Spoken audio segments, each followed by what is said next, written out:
night before Christmas to be good.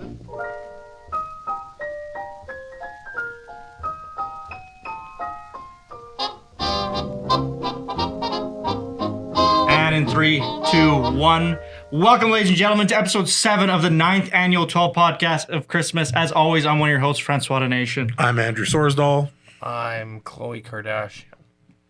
Which one's that? The youngest one, I think. Is it? I have no She's the one with the idea. big lips, isn't it? I think so. Like Is the there really three? big lips. Yeah, I was going to say. There's 3 or 4 girls. Oh, I couldn't tell There you. must be like 5 of them. It can't be. Because there's the oldest one, Kim. then it's Kim, then it's the... There's one older than Kim. Yeah, there's one that's older. There's Kim. She's 60? And then she's not young. She's not young at all. Like, Amy watches Keeping Up with the Kardashians. And an episode I saw, I think it was the oldest one, I'm going to assume Is so. it the mother you're thinking of as the older No. sister? That's... Kendall? No. What's her name? I should know The this. mom? I've watched... We're in the weeds already. I've watched the People vs. O.J. Simpson so many times. I should know this. Anyway, so yeah, there's the mother, then there's an oldest one, then there's Kim, then I don't know the names anymore. But there's actually I didn't know the names, but it's like then there's one with the really big booty. Remember her? Then I think there's 2 really young ones that are like in their 20s, and then maybe there's one that I'm forgetting about. So there's at least 1, 2, 3, 4. There's 5, at least 5 kids. I think. I'm both impressed and kind of scared at. But you know that. Yeah. I fucking reality TV man. I fucking hate it. So I live with somebody who loves Today it. we are joined by... I'm Justin LaBrash. What do you do? What do? I come to strange people's basements and sit around drinking whiskey. And Prove this is a basement. It's an above ground Prove this is a basement. This is an above ground facility. The concrete bunker, above ground bunker. above ground bunker. Yeah, it is. And a skyscraper. I'm a musician. I'm an artist. Canadian recording artist. Yeah, and I that's what I do for a living. I also have a few cows and get run over by them now and then, and it's kind of my days. Speaking of recording artists and being legit and not a fake guy, Fran, what video were you showing me? It was legit as fuck, but it was funny his reaction. Was it Luke Bryant? That I was showing you? Was it not you showing me that he was hunting? Oh, that was me. Was That that Andrew.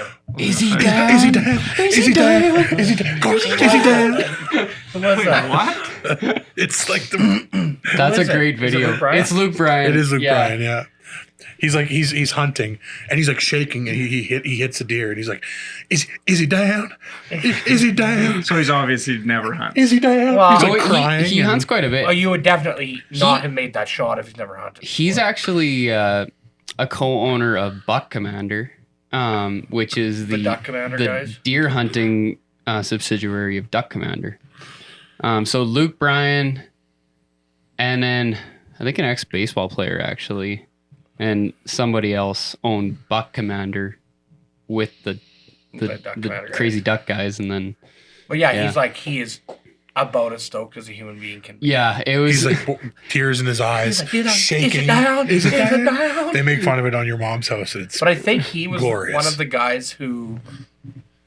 I think he's one of the guys I saw on a podcast or something where he's like, come out to my ranch and in 5 minutes I can tell if you're legit or not. And then he was going to like, I don't know if he went off on country recording artists that are like total fake city guys, like never ever been on, a farm. You know, it's funny. I'm not the biggest fan of Luke Bryan's music, but he is legit because like he grew up on a farm, legit farmer. He was even gonna not go to Nashville and stay farming when some family stuff happened, and his dad forced him to leave home and go to Nashville. He basically kicked him out of the house. He's like, get out of here. But yeah, he's real. He seems super fake because he wears skinny jeans. But Yeah, absolutely. That certainly doesn't help his look. no. If you had to rank the top 3 most and least legit country recording artists that are not like old school boys, like modern guys who have become popular in the last 20 years, Yeah. where would you go? Number 1 for Florida Georgia line. absolutely the most legit guys. No, get out of here. Cody Johnson, definitely legit. He He was a bull rider and he was absolutely terrible. And it's a lot harder to do that when you're bad at it. Yeah. Yeah, if you're winning all the time, it's easier to Yeah, take it's a the lot risk. easier because Yeah. you're making money and you're not getting hurt nearly as much. Yeah, he was awful. So good on him. Who else? Actually, at borderline old school, but Trace Adkins. Yeah. Oh yeah. He got his fingers cut off on a rig, right? No, I didn't know that. I didn't know that. Yeah. And they said he wasn't gonna have like total control on them when they sewed them back on, and so he had them place them at a certain angle so he could still play guitar. Really? Yeah, because he wouldn't be able to bend them the same way, so he said like, Give me the put best them on chance. crooked so that I can still play. That's wild. Yeah, it's pretty crazy. What? Can you tilt that camera down just a hair?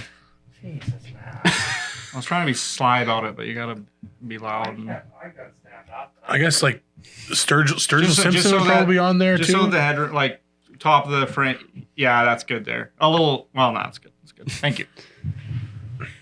Okay, give me your top three. He's got to do the third one yet. Oh, sorry. Yeah, Yeah. I need a third one.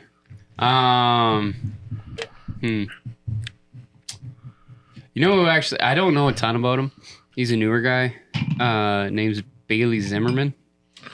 Can't say I know the name, but I can't even remember the name of his last single, but he's brand new, taking the world by storm, and he was a pipeliner Oh, really?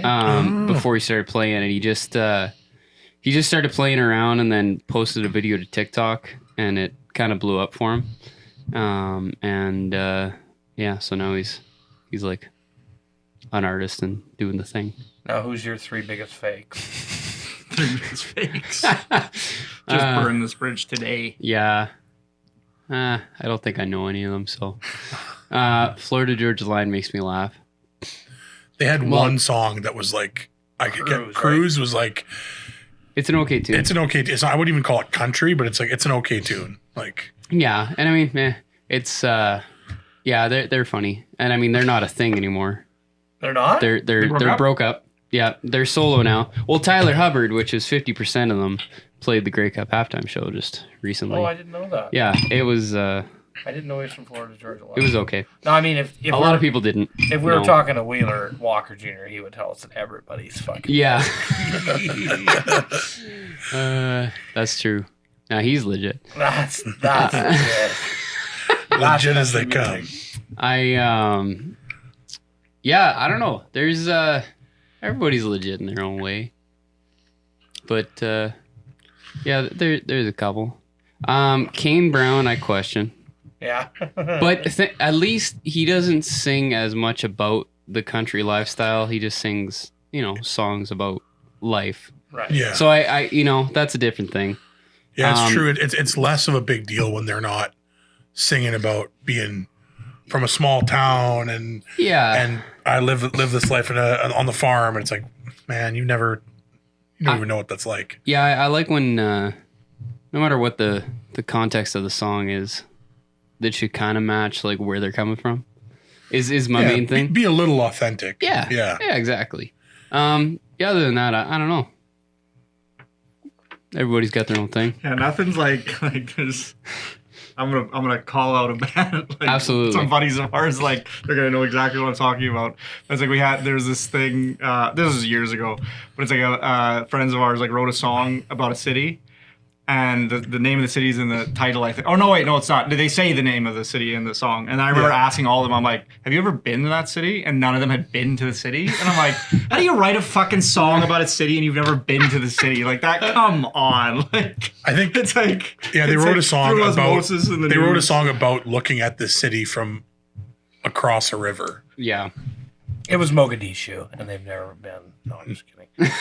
But that was one of those moments where I'm like, Yeah. you're skirting the line here. See, that's definitely it.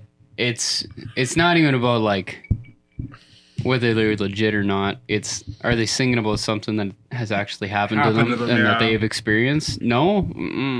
It's like it's gonna ring a little false or whatever. Yeah. It's like if you don't have a story behind it, that's the thing. Everybody wants to hear the story behind the song, and it's like if the story doesn't ring true enough, people are gonna be like, why the fuck are you writing about this thing that you obviously know like nothing about or whatever. I would I'd throw Keith Urban under the bus a little bit as a bit of a phony. I don't know. He Maybe more so out of touch now than total phony, I guess. But maybe, yeah. He did grow up in a shack in Australia, though.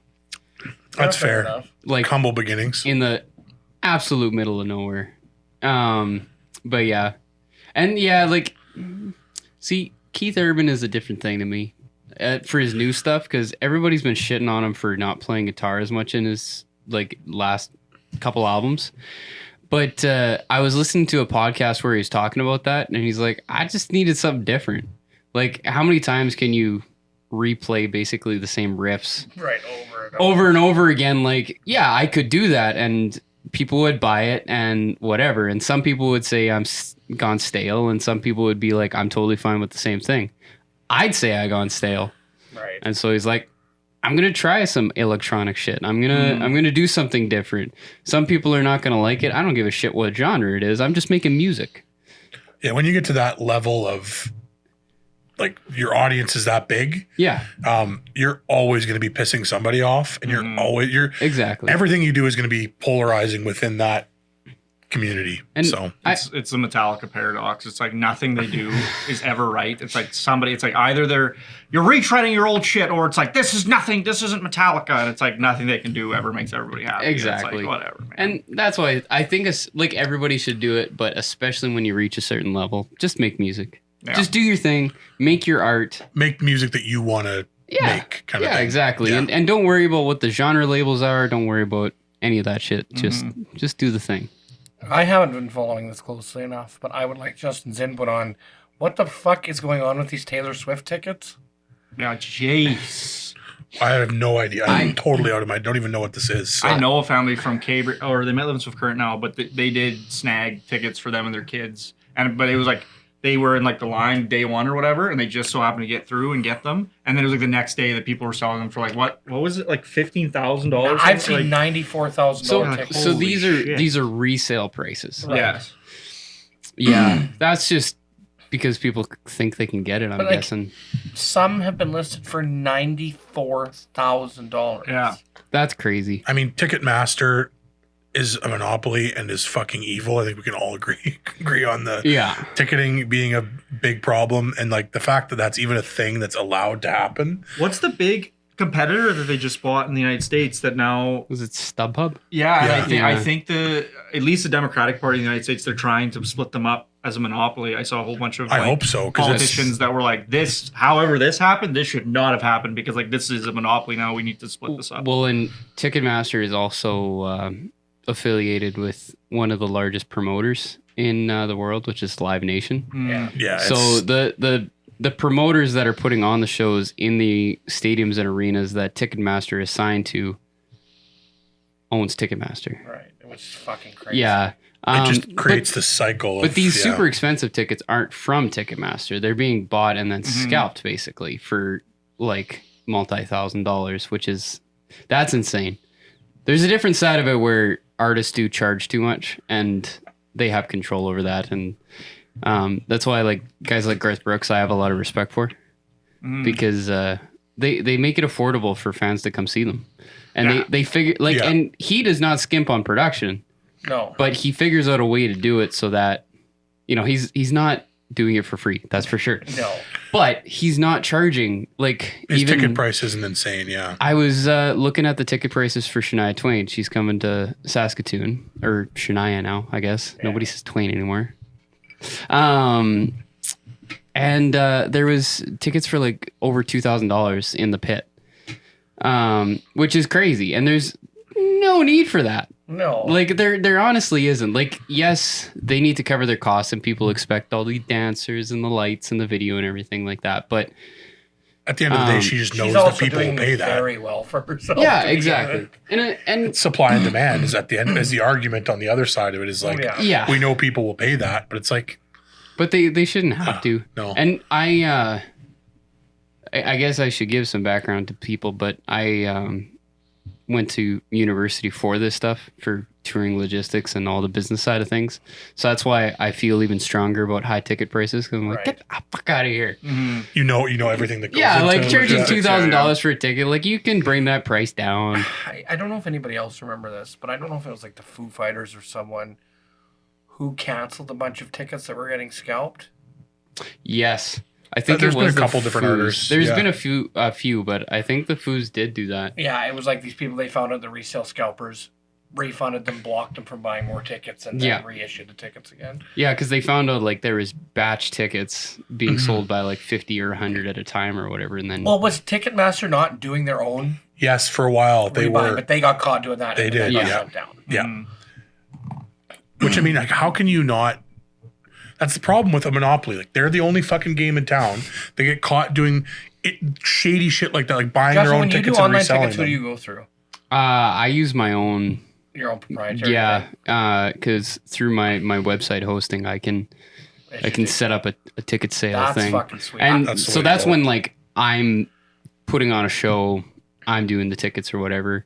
Everyone, like most of the other promoters that I've worked with that, you know, sell tickets to shows, they use a Ventric a lot of the time, All right. which is kind of similar to Ticketmaster, but for mid-level. You can sign up for yourself.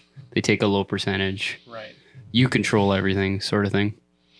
So, yeah, Ticketmaster is proprietary to the venues, I believe. Right. Okay. Yeah. So if you're booking a show at a bigger place, they use Ticketmaster. Yeah, and it's whatever. Like, and there's some venues that do use their own, and there's some artists that, like Cody Johnson, for instance, actually, he only sells tickets through his website link. And sometimes that leads to a Ticketmaster thing, and sometimes it doesn't, depending on the venue. But you cannot find a legitimate ticket link anywhere but his website. Okay. And so that's to avoid ticket scams and everything like that. And scalpers. Yeah. And so, like he said, if you see just a Ticketmaster link or whatever for tickets to my show and whatever, Tulsa or whatever, it's not real. Right. Like, you can only get there through my website. Actually, I know the Dead South deserves to be commended as well, because I know their whole thing has been as like, and they're not like huge, but they're, you know, they're getting up there, especially now in certain markets. And their whole thing has been, the whole time I've seen them posting about, like, if you see a ticket for more than 50, like whatever their price is, like, don't fucking buy it. Yeah. Let us know. We will give you a ticket for like to that level of, like, they don't want people overpaying to see their show. And I think that's awesome, because at the end of the day, as much as it is a business and artists are making their living off of playing shows, they need the fans to come, and they want people to be able to experience and I've that seen performance. some of these like bigger artists be like, you know, it's like Motley Crue or someone. They're like, we don't want a bunch of fucking CEOs and their kids in the front row. Like, we want actual fans. Exactly. Billy Joel specifically, back in the day, he would reserve the front 2 rows, and for like, and he would upgrade nosebleeds. people from the nosebleeds. Yeah. Because he wanted genuine fans in the front row, not Exactly. a bunch of people with money. And it's like, yeah, it's just it's unfortunate that something that's kind of so pure as like the relationship between a fandom, like when you're a fan of something, that's like such a innocent kind of pure thing of like, oh, I love this artist or this thing, and it just gets fucking exploited constantly. It just sullies the whole experience. It just kind of like, it makes you think like, what's the point of being a fan of a thing? It's just a way to get money out of me.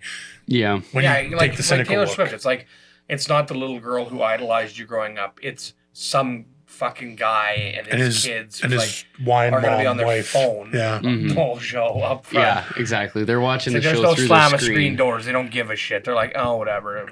Yeah, they're there for this. They're there for the selfie of I'm seeing Taylor Swift. Yeah, oh my god, everybody be jealous. Yeah, bullshit, ridiculous. What's the best concert you've ever been to, Justin? Man, I've had a couple. Garth Brooks is up there. Actually, Keith Urban was a really good show. Garth did multiple dates in the same, like he did those dates like 2 or 3 times in a row. When he did the arena tour, what did he do? Like 9 shows in Saskatoon, I think, and He ended up most of adding them a were bunch, 2 a night. Which is fucking bonkers. I've never even heard of that. Yeah, it's again, this is why he can keep his ticket prices so low, because he's playing playing a venue that he's too big for. Like he just did a stadium tour. Like Garth Brooks is bigger than arenas. Yeah, he sold out Notre Dame in like half an hour or something. Exactly. Yeah. But stadium. They started out by doing these small arenas, or smaller for them, and doing multiple shows. So the cost per show goes down quite a bit because they sold out every single show, and they didn't have to reset up. They didn't have to tear down. They didn't have to travel between There's a lot venues. of costs there, yeah. Yeah, exactly. Like it still costs per show, but a lot less because normally you're playing a show, load out, go to the next town. Set up, tear down. Yeah, exactly. And so you have local crew, you have your own crew, you have all of these prices or costs. And like, how long is his show? Fuck, he must be playing like 6-8 hours when he's doing 2 a day.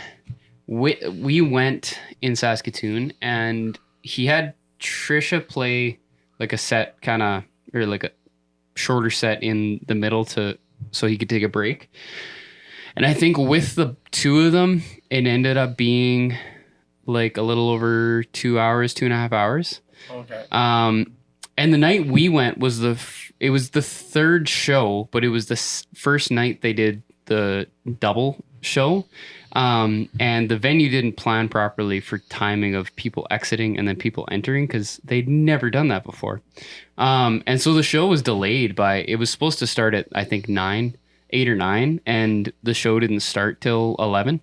Right. Oh my goodness. And they were going to just start the show, but Garth and his crew said they were going to wait till everyone was actually in the venue, not half full, which I thought was chill. But yeah, like we got out of there at some like 1 or 2 a.m.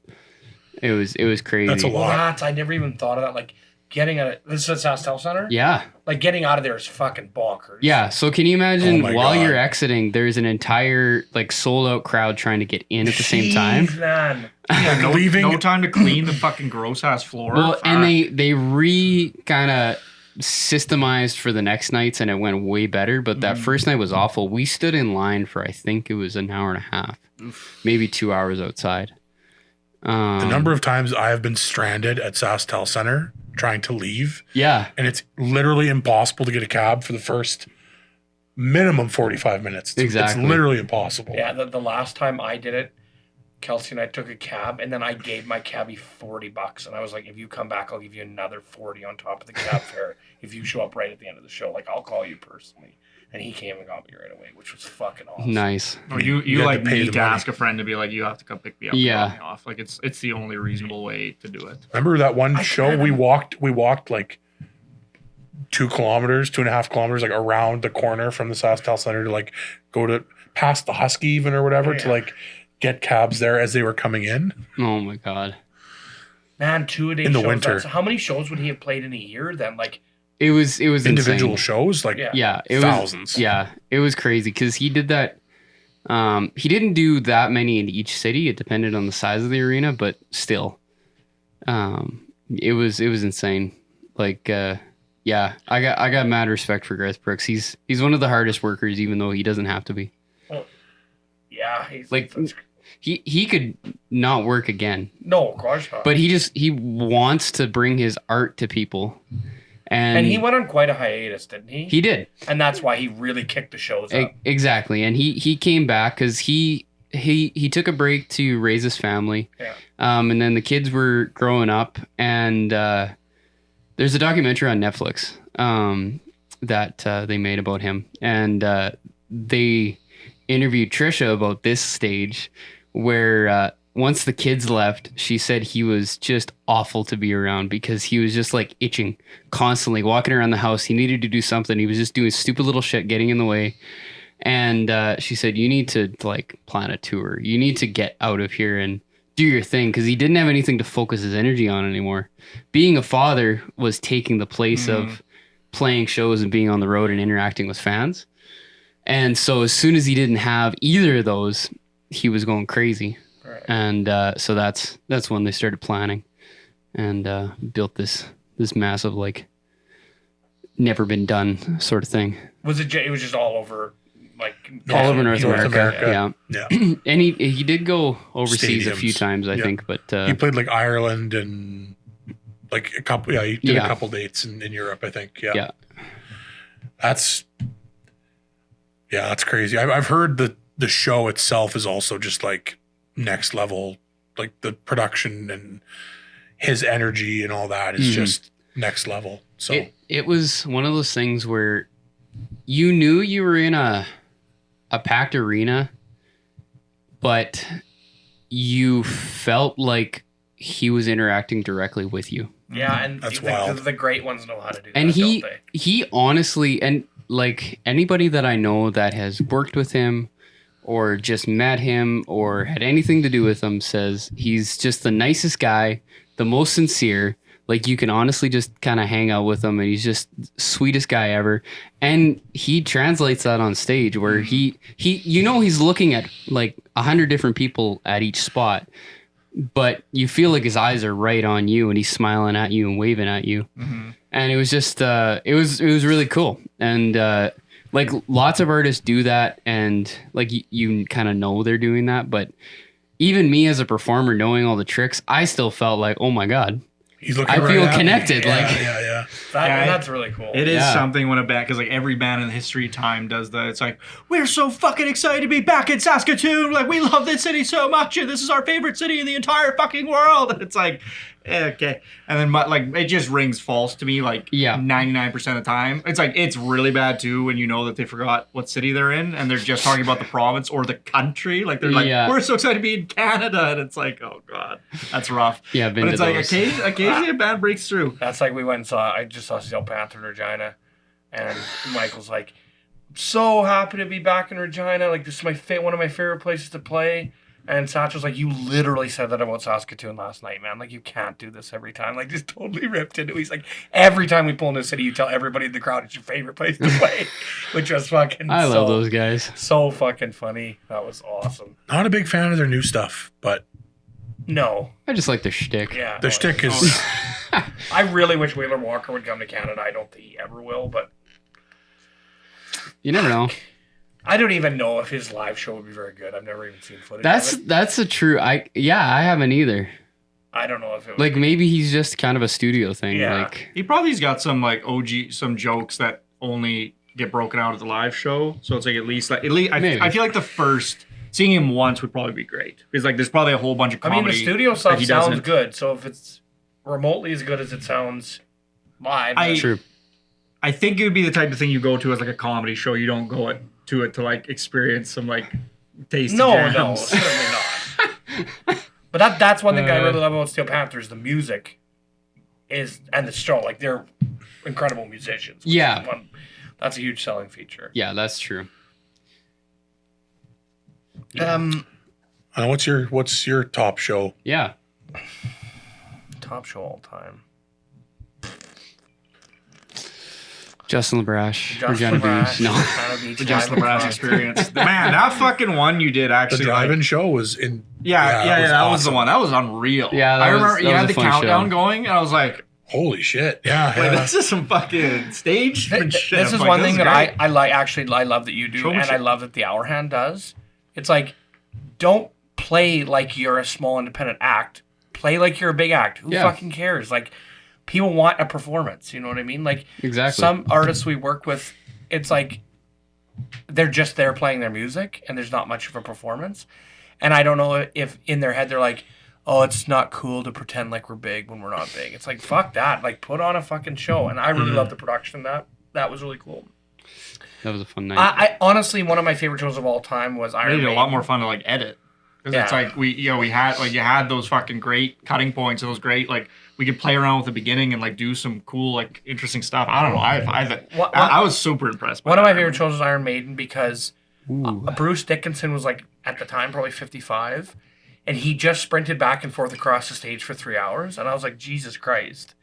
And only later did I find out that he has a double doctorate in anthropology and archaeology, and he's a renowned World War II tank historian, and he's a commercial pilot, and he's the lead singer of Iron Maiden, which is fucking crazy to me. So that was really impressive. I just think their whole band's great. Iron Maiden's never been my favorite music, but the show was so good. And I think that's, sometimes I go to an artist where I'm like, I love the music so much. Fuck, I don't care if the show's bad or not. Like, I just want to hear this song live. But sometimes it's the opposite, where it's like an artist, I'm not super in love with their music, but the show blew me away. Yeah. I remember when the very first time I saw Metallica, they played Ride the Lightning live, which was not a song I even appreciated beforehand. And then after I saw it live, it became one of my favorite songs. Yeah. Which I thought was sweet. Actually, a show that was like that for me was, I don't even know if they're still doing stuff, but it was a band called July Talk. Oh, yeah. Love July Talk. Yeah, and I really dug a couple of their songs, but I wasn't like a big fan of them. But then they played the exhibition in Regina, and it was an insane show. And I was reading articles before the show that they actually got like banned from venues because the show was so sexually charged between the two lead singers. I gotta show you. I got a Snapchat video to show you in a second. Yeah, fuck yeah, it's sexually charged. It's weird. Like, and like there's nothing actually inappropriate, but it's just like you cannot deny that, like, what the hell. Anyways, but it was an amazing show. They were banned from playing places because of it? Yes. It's not like touching or anything. It's just the vibe you get between those two when they're performing is so strong, and they're not a couple, never have been. They just get in a zone. So this was at Louis in 2016. I saw. Oh, really? So that's her. Yeah. And it was, I remember being there. Okay, I'll let Justin watch, and then maybe I'll see if I can get it on the thing. But anyway, so this July Talk's already hitting it big, and they can already be selling, like, they can already be doing Coors Event Center, no problem, easily be filling that thing. They do a show at Louis, and I remember I was like, that's like a really small venue and weird to see them at Louis, but it's like, okay, that's awesome. So I got tickets to that. Get to the show. They start playing, and then like the video I just showed you, she starts a lot of the songs. I'm not gonna say most, but like let's say half the songs, she's like doing stuff with the crowd. She's either crowd surfing, she's walking on all the tables, she's like weaving through. And I remember being like, "Lady, like you're kind of famous. Like it just takes one person to fucking grab you and then kill you. Like what are you doing? Like this is not good. This is no mas. Like don't do this. Like you're making me fucking frightened." And like. At one point, one of the coolest things she did was she came to the crowd. She's like, well, I'm going to come over. It was like a duck, duck, goose thing. She was like, I'm going to like all of you sit down, all of you, the entire fucking. So it was like everybody sat down. And then she started walking through everybody and like touching the tops of everybody's heads. And then it was like, I can't remember if she got us to her phone lights on or something, but it was like, this is weird. Like nobody does this at shows anymore when they're at this level. Like I've never seen that type of crowd interaction ever. And then like you said, it's like she was walking through. I don't want to. She was brawless as well. I don't know why I'm bringing that up, but it's like it just felt like, like a pervert. They're perverts. They exist in this world, and you don't care about these fucking people. And like I don't know. I remember like that's how I remember me being like, if I was the manager or involved, I would be like, fucking no way, you cannot do this shit. It's weird, like trying to describe the feeling of their shows. Yeah, because it's impossible to actually translate just the vibe in the room and with words. One other thing, I should mention this, because like I said, they were at a level where it's like, I thought they were pretty big. They did a signing after, and they just hit, like the lead singer and she, like, were just chilling out with everybody, talking to everybody in the crowd after the show, and just like hanging out, having drinks. And then I went up with 2 albums, got them signed or whatever, had a little chat with them and left. I'm like, what is this? They're too big for this. Like, why? How is this a thing? Anyways, I'll never forget it, and I'm super thankful that I still have my 2 signed albums and everything. Like, man, great. I agree. Yeah, fucking awesome. It's like an awesome show, and one that you don't really expect to be on that level. Mm-hmm. People are gonna make fun of me for this. They already have. I went to see Bare Naked Ladies over the summer, and I'm a fan. Like I wasn't expecting much from the show. Holy fuck, did they blow me away? They are talented musicians. I could believe it. Like they, at the end, they did this thing where they all switched instruments, and the drummer sang, and the the lead singer, played drums, and they did like a Led Zeppelin cover medley, and it was so good. That'd be dope. I'd like to see the ladies. They were great, and they played all the songs you'd want to hear. Yeah. Yeah. No, I think they'd be solid. That's one of those Canadiana bands that it's just like, if you're a fucking true patriot of this beautiful country, you like the Bare Naked Ladies. And if not, you fucking hate Canada. Ladies and gentlemen, the Bare Naked Ladies. You hate Canada if you don't like the Bare Naked I Ladies. remember my dad being like, there's some goddamn band called the Bare Naked Ladies. What are they doing? There's not a woman in the group. That sounds like, oh, well, it worked because you're talking about it. Yeah, exactly. Yeah. It's actually incredible how wholesome they are. It's just like the image. Like, I feel like if you just heard the band name, you'd be like, ooh, this is probably going to be some spicy Scandalous. stuff. Yeah. And it's like they have this really wholesome and they image. come out And there, like, chicken the Chinese chicken. It's like, okay. Sounds a little racist. Also, I kind of hate how you hear Bare Naked Ladies, and that's immediately where your brain goes, is that song.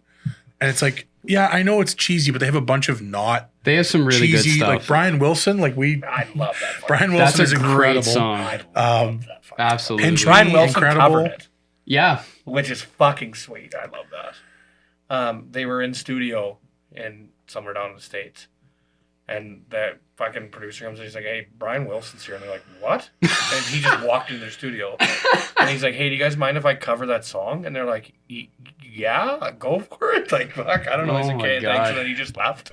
That's so cool. Yeah, fuck, that's funny. Yeah, I got made. Someone was other music. Want me to show?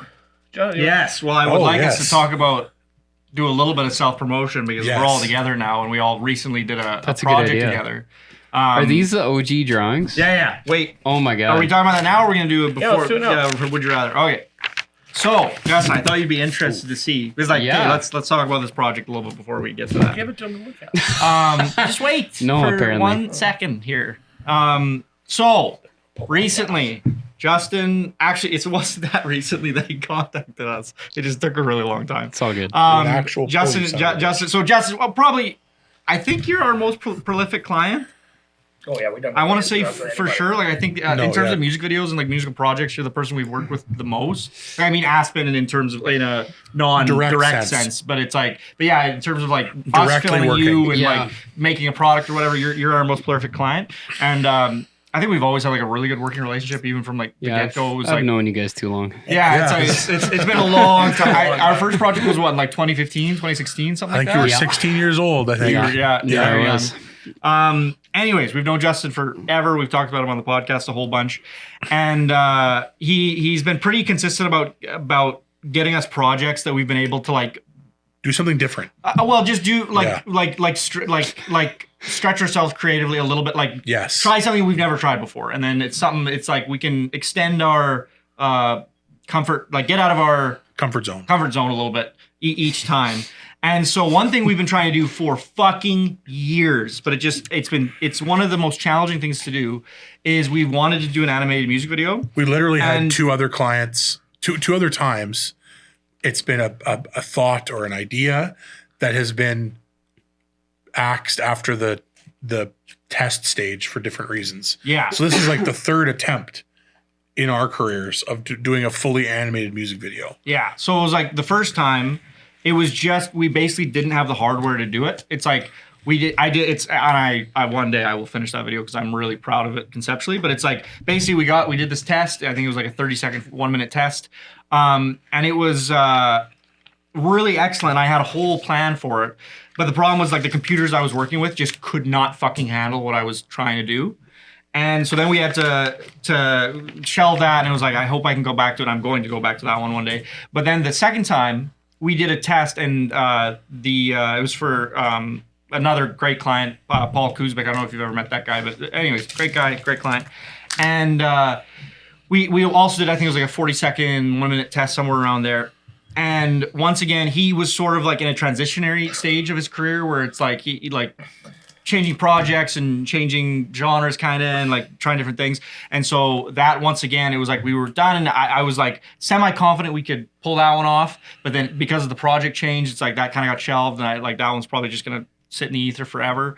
Anyways, then finally you came to us way earlier this year, and you were like, I have got this song, this album coming out, and then you'd gotten us to do the album artwork and stuff before that. So we finished that. So I was like familiar with the album, familiar with the kind of genre you're going for and like what the feel you're going for is. So yeah, got us to do contracts to do a animated video. And holy fuck, is it just one of those things where it's like you don't realize how much goes into it until you started. And it's like it's hard to describe, but it's like basically you start with like doing like we sent you like a 30-second test, and it's like, okay, here's kind of what we're thinking for the style and the colors and the pacing and all that kind of stuff, and then you get your yay or nay, but then it's like, okay, now you gotta do 4 minutes, and it's like you can't just do the same thing over and over again, and you have to like keep drawing from a well that feels like it's that you need to be filling the well by yourself. And then taking from the well. I don't know how to describe it, but in essence, it's like you think of a scene or whatever where it's like there's a scene in the video where somebody's playing pool, and you're like, okay, that'd be a good little shot to throw in there. It's only gonna last 3-4 seconds, but then you gotta think, it's like, okay, fuck, how do you animate somebody playing pool? It's like, what do you need? What are the mechanics behind a pool? A shot, and then you're like, so moving, so it's like, okay, that's great. It's like, oh wait, that means I need to draw a pool table, I need to draw pool balls, I need to draw pool cues, I need to draw. It can't just be one guy playing pool. It's got to be 2 guys playing pool at least. And so it's like then it gets into the logistics of it. You know what I mean? And then it's like all of a sudden this little shot that you're like, oh, that's a great moment. And then you're like, fuck, it's gonna take me an afternoon to do this one shot. So I thought you'd be interested to see how many illustrations it actually took to like get the video from beginning to end. I love it. And this is hefty. Yeah. Man. This is hefty. Anyways. It turned out amazing. I love the style you came up with, Fran. It is a great video, and it's blowing up. I think if not over, it's very close to 2,000 views already, which is excellent. Which is really good for me. Yeah, and for YouTube, that's strong. I gotta say, it's like saying right now, like Justin contracted us probably beginning of the summer, and then it's like we didn't finish until beginning of August, right, something like that. September. Yeah. Anyways, it was basically this back and forth where it was like, okay, I think we can get it done in 2 weeks, and then it's like we'd hammer 2 weeks, and then it was like, fuck. It's like I think we can do it maybe in another 2 weeks. Because I released it November 1st, I think was the date I dropped it. Yeah, I think if I remember correctly. I think we got her done like end of August, beginning of September. I think probably. Yeah, it was a combination of the scope being a lot more than we initially thought, and continually kind of like moving a little bit, and then also just having the busiest fucking summer that we've ever had in the history of this business. And so it's like, okay, we blocked 2 weeks to do this. It's like, oh, we actually have to shoot another music video and a wedding and this in that time period as well. So it's like working on the animated video. It's like literally work on the animated video, stop, pack up, go do another shoot, come back, take a few, like an evening of a break, come back the next day. Okay, we got to start hammering on that animated video again. But I think it shows in the quality of the product, and yeah, it was a really interesting experience, and now we kind of know more about what goes into know more about the scope of a project like that.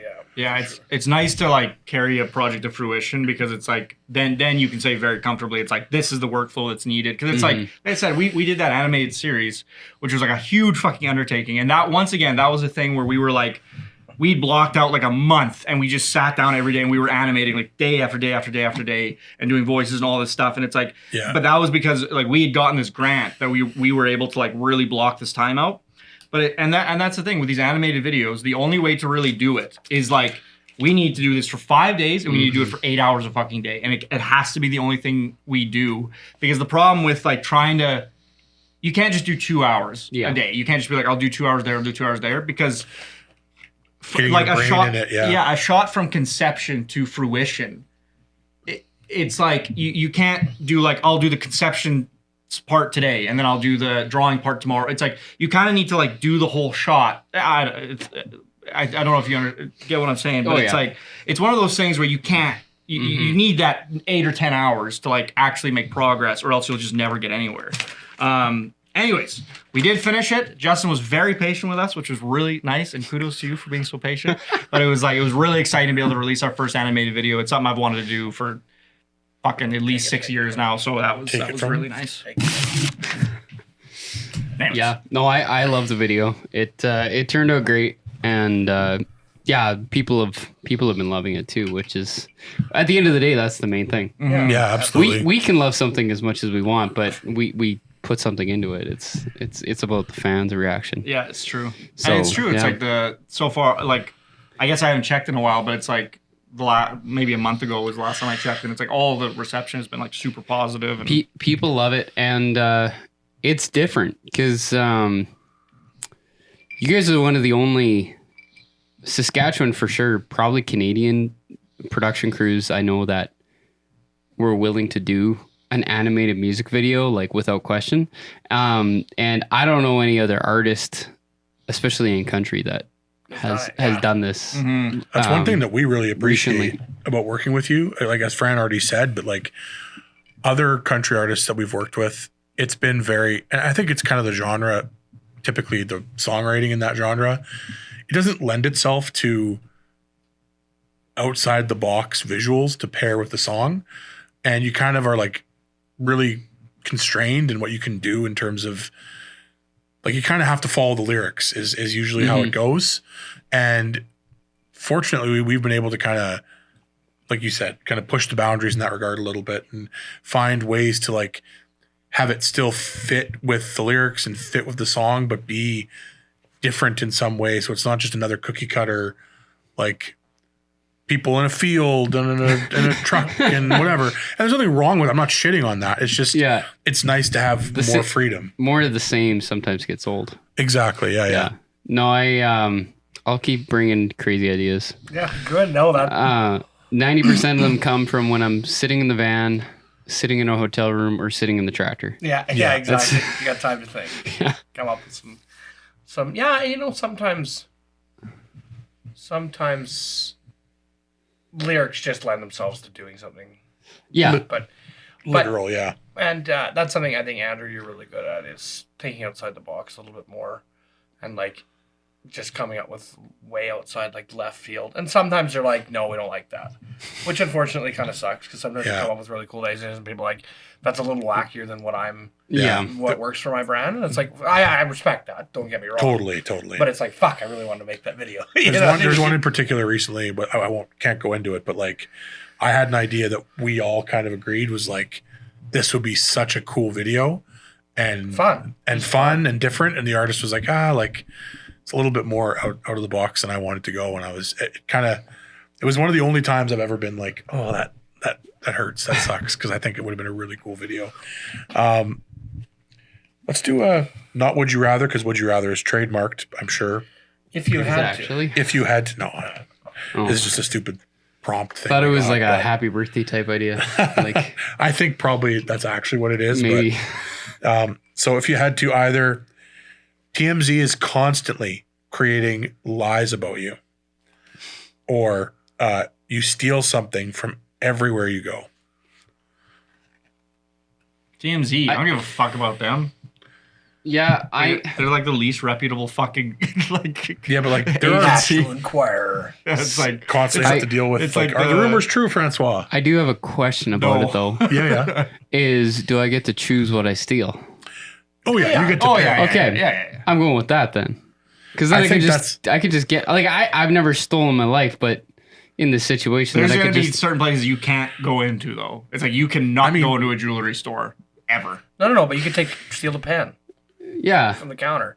Yeah, like theoretically you could go to someone's house and just pen on the counter. Yeah, but then I would never need to buy another like household item again. Yeah, exactly. Yeah. I just take towels from hotel rooms. I don't want to. I have to. There's gonna be adjustments that are gonna need to be made. And then you go to confessional. You get good at confess, thieving. and then you have to steal something from the church.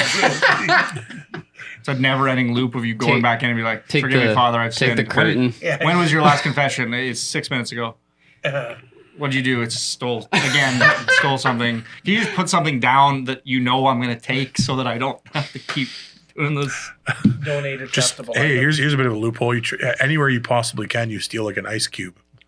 Yeah, And or it then could it's be like, like a free pamphlet. Yeah, exactly. Trying to think of like, it's like you could never. Yeah, there's so many places where it's like you have to hope that there's something that's not fucking bolted to the floor. The bank. That's like small that you can be The like, bank. You can sneakily Like take the It's pen like- that's on the chain. It's like, Take, oh man. take one of the chairs in the waiting area. yeah, it's like- Walk in, take the chair. Everyone's looking at you like, what?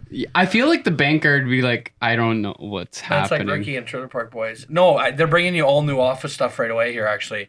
Who'd Yeah. you talk to? Jim or Jeff? Jeff. Or, Oh, you talked to Jeff? Yeah, I talked to Jeff. And then he's getting the people to haul the shit out. Yeah, everybody grab your chairs and stuff, bring them outside. new stuff's coming right There's away. new stuff coming right away. All new stuff. Uh, Yeah. Holy shit. You That's talked to great. Jeff? Yeah. Oh, okay. Then, yeah, I guess we're getting all new stuff. yeah, see, absolutely. I'm going with the new stuff. I mean, TMZ would be good press. That's the other part you of get it. famous fast. Yeah, but I don't know. They might Save make some up money some- on some items. Yeah. Fair. And you got another one for Yeah, I got us? another one here. So you either have to have Paris Hilton narrate your life. So like you are the one you're the only one I think who's hearing it in that scenario. Right. Schizophrenia with Paris Hilton. Or you have to carry a drunk leprechaun in a front facing baby backpack wherever you go. Paris Leprechaun. Hilton. Leprechaun 10 times out of 10. I got to agree with you. Like, Absolutely the leprechaun. Yeah, I think leprechaun. How fucking fun would Paris it be? Hilton. I feel like For you would. being your fucking hype girl, baby. But- hell yeah. The Paris Hilton thing's only cool if other people can hear it, to me. True. I would love fucking Paris I Hilton would just being I like, would get the oh, leprechaun what to you just narrate did was for so me. hot. And it's Yeah, like, I feel fuck like the yeah, drunk Paris, it leprechaun was would be a fucking hot. great- I'm fucking hot. That would be a great Paris Hilton, if it conversation was me, it would piece. just be, ew, he did that again. No, she keep Yeah. calling me hot. She keeps saying keep like, "Oh calling my me god, it's so hot. Oh my god, you turn on the TV, that was so hot." I think the I'm drunk like, you could get the drunk leprechaun to be like every time you meet someone, "I top of the morning to you." And like it would be a great really little good conversation icebreaker. piece. Yeah. Really good icebreaker. I would hook up like a loudspeaker in my vehicle, and anytime someone cut me off or some shit, I just put the mic in front of the leprechaun. Yeah. I mean, this is like heavily assuming that the leprechaun wants to be there. But what if it's like you got to keep that thing I mean- and it doesn't want to be there? I think the And whole, now it's like, I think he would fuck back. I'm charming enough Chain that I it could fucking- make friends with him. I feel like he would eventually like get Just used to accept it his and fate. accept as long as 'Cause you I would take treated care of well. him. Yeah, Yeah. oh, yeah. Hey, you're Feed not him wrong. whiskey. I No. try to do it with a small person.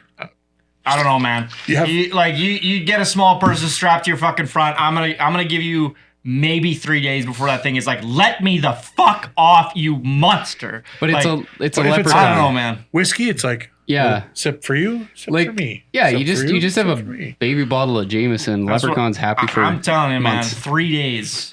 And that leprechaun is like, okay, yeah, the shtick is funny. The Jameson and I'm on your front. Let me the fuck go. And you can't. You can't let him go. If there's any leprechauns out there that would like to volunteer We'll to check prove it out. Fran wrong, We need to do an experiment. yeah, I'm we willing do to be need the do guy with something. the leprechaun strapped to him. Like, I'll for I mean, Brad's going to For- go for the entire first month of January without using any bags. and I'll Of any attempt kind. to keep a leprechaun strapped to my front for 2 months. Like, I'll do it. And I'll keep him there, but it's like I might have to fucking like knock him out. Like, I don't know if I'd be able to keep a leprechaun that's unwilling strapped to my front. Like, Yeah, if he was unwilling, that's no good. unwilling. But I think you can make friends with him. Leprechauns are You reasonable gotta. people. Oh, I hate. there's no choice. It's that or have this little scratchy fucker. It's like you keep cutting his nails and shit, so it's like he can't get at you. That's what I do with my cat. I like this leprechaun thing. I think the leprechaun would be a good. I think it would. I actually want a leprechaun. Can you imagine? No. Okay, It would change a lot about like religion Spe- and science because specifically- you've proven this fact that this fantasy creature exists. It opens a lot of doors. can you imagine just like going to a St. Patrick's Day party? St. my Patrick's God. Day would be the best day of the year that'd every be- year. You'd be awesome. You'd be the guy. Oh yeah, absolutely you would. Oh, that's good. I think the leper. Yeah, I don't know how you pick Paris Yeah. Hilton over the Love it. leprechaun. I I, think lo- that's. I love you're at that's like a crazy. St. Patty's party and they're like, oh, you have a little leprechaun. He's like, get the fuck off me. Don't fucking touch me. Fucks. Exactly. The leprechaun's probably just like He's like, this is my least favorite day of the year, you fuck. fucking fuck off. I'm picturing the leprechaun from the Simpsons Treehouse of Horrors, where he's just like, Who's got the balls to fight? yeah, who's got the balls to fight me? I believe that when me shit turns purple and tastes like rainbow sherbet.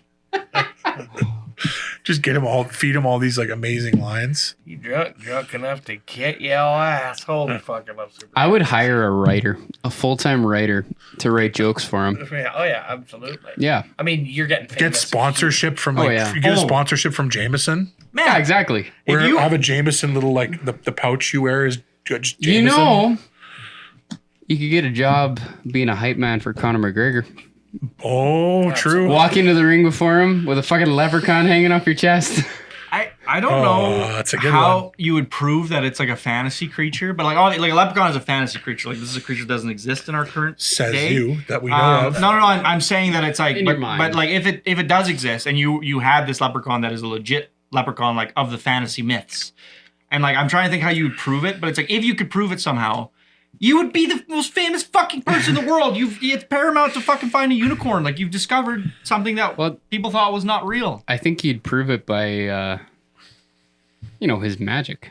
Well, South Park did an episode on this when they. Yeah, like trying to catch a leprechaun. Yeah. But the problem is like if he's strapped to you, Imagination. he's either got to lead you to his pot of gold or something. Well, he's not going to take you to his pot of gold. No, he's not doing that. No, but he could snap his fingers together and there's a fucking bowl of Lucky Charms on the table right there.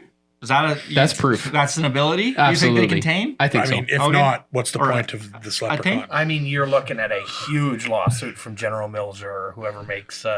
It's his Kellogg? cereal. I don't know who does. I think it's General Mills. You can't.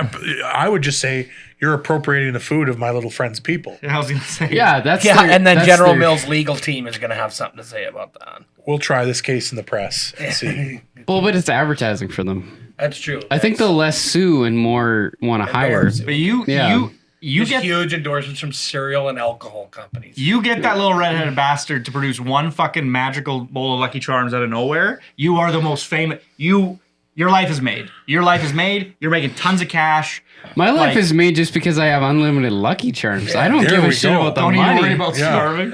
That would be very Could solve world hunger. comfortable. Yeah, just everybody can say fucking eat Lucky Just Charms. shipping Lucky Charms over to Africa. I solved it. They all So stay. much They're, enriched everyone's wheat still flour. everyone's still malnourished. Dried because all they're eating is marshmallows. Lucky Charms. Okay, I think Andrew's got one more for us. Sure, this isn't as good, but we'll go for it.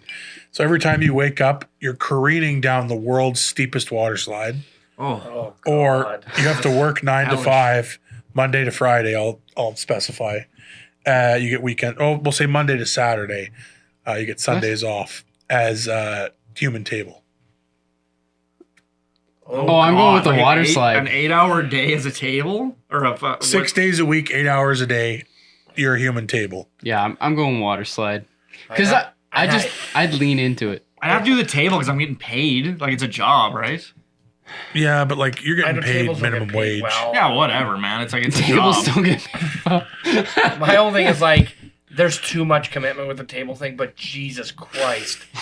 It's like, oh God, Yeah, here we I go. It's like you fall So- asleep, and then I'm the kind of guy who's like out cold until I So wake. it's the commitment that scares Do you. you mean I get up to piss 3 times a night? I'm going ripping out Every water. time you wake up, you're down the Oh water my slide. God. Well, you could just piss on the water slide. Yeah, well, that's the thing. You'd learn not to piss at night. You'd learn not to wake up. Put a catheter in and start taking fucking Z-Quil. Yeah, just put yourself into a coma. I'll take the water slide I'm getting too. old. Like I mean, pee 2-3 times a night. Like I don't know if I can handle. Every fucking. There's no way I get used to. I like the prospect of for sure employment. That's really nice. Don't have to Stable worry. employment. Don't have to worry about the job market. This is like. I'm a human table. Now we're going to the. I mean, Francois deciding which thing based on the Vacationing. vacation. It's like if I'm making minimum wage, I can probably take a decent vacation every 2 to 3 years. And I'm not doing nothing crazy. I'm gonna go to Mexico or Like what's the Roth IRA? What's the Roth IRA for the table? I'm gonna go to Florida. Did you get benefits as a table? Can I get raises depending on my fucking Yeah, how long I've been raises working? as blocks underneath you. Yeah, to bring- exactly. Ah, Yeah. okay. So taller patrons. That's can pretty do good. that. That's You pretty can, good. Table raise. if you want to work Sunday, you get overtime. That's about Oh it. man, like Ooh. your Oh. body, you would wear out so fast trying to be a fucking. Or I would table. get strong as fuck. Both, I think. You get strong and wore out. Yeah. 8 hours a day if we're doing like the regular work week Hold on though. and Saturdays. What kind of table? I'm assuming like meat a table? It depends on the day. Like, are you You a work- gift table or you are work- you a coffee table? I think the whole thing is you work for a company that hires out human tables. So I you're was assuming, like, whatever dinner- they hire dinner you tables. for. You're like, assuming you might dinner be, table. Yeah. You might Exactly. be Like a maximum pain. You might be a change table. You might be a gift table. Yeah, you might be a change table. What if you're a massage If table? that's A massage if table? change tables on the docket, absolutely not. Anything else, whatever the other option is. If there's any fucking human excrement involved, I'm doing the other thing. Anything, I will. So it sounds like massage tables out too, because it might be a No, rubbing I'll do the tug. massage table. That's fine. That's fine. I'll do a massage table. If there's fucking human shit on me, I will do the other thing every fucking time. Doesn't matter what the other thing is. Every time. That is a fact. Every time. So, anyways, if I'm a change table, if that's on the table, like the way that I was thinking in my On the head was, table? if it's on the table, if I'm like a dinner table, which is the way that I perceived it, and I'm just getting used as a dinner table 8 hours a day, or like whatever breakfast. There's like I get used for breakfast from 9 to 11, then I get used for lunch from 11 till fucking 2, and then from 2 to 5 I get used for supper. I'm fine with that, but if there's a baby shitting on me, I'm doing the other thing. I don't care what the other thing is. Well, Justin, thank you so much for joining us to talk about human excrement. Oh yeah, absolutely. Why don't you tell us a little bit to close out, maybe some shows you got coming up, things down the pipeline, and if our viewer wants to see any of your content, where can they find? Yeah, so all the music videos made by these fine gentlemen are on YouTube. Just look up Justin LaBrash. Also, I was gonna say I went a different direction with the Christmas thing. I wore something that people can buy as a Christmas present. Wonderful. This is available on labrash.net. That's my cattle brand on the sleeve. Oh, it's JLB. beautiful. Well, thank you. I designed it actually. Oh, great. Thank It's you. good, yeah. Thank you. Any shows coming up this year? Festivals you're excited to play in? we stuff we like got that? lots of shows. Summer's gonna be busy. Got a few things this winter. January we're gonna have a full tour over 2 weeks. Nice. And it's going to be good. So keep an eye out for shows. Follow me on social media, Facebook, Instagram, TikTok. Don't bother with Twitter. I don't go on there ever. So you can follow, but you're not going to see anything. And considering starting an OnlyFans Great way to make money. if the economy doesn't pick up. Yeah, if you're Keep into an eye out for smart his feet. move. Thank you. Yeah, We will be shooting the video side of his OnlyFans. absolutely. So it'll look good. It'll look great. Stay tuned for more episodes coming up. There will be guests. There will be blood. Good night. Excellent. Well, thank you, Justin. That was fun. That was fun.